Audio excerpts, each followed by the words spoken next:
If you don't yet know the origins of the Kindness Rocks project, you need to look up Megan Murphy, who started this whole movement.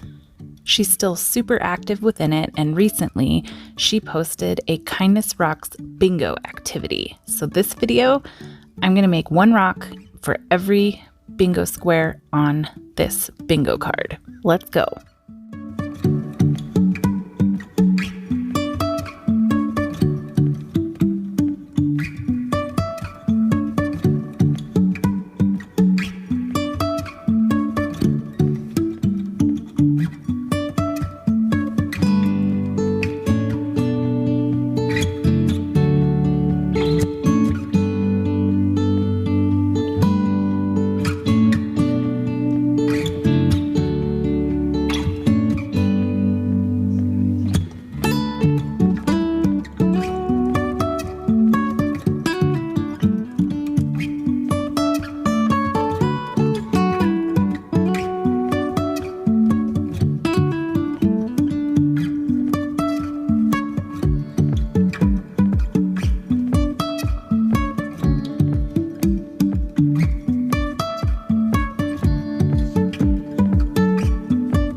Don't forget to go check out what's going on with the Kindness Rocks project. She has a new challenge going on called the Human Kindness Rock, and you should look it up. Thanks so much for stopping by to watch, and I'll see you next time. Take care.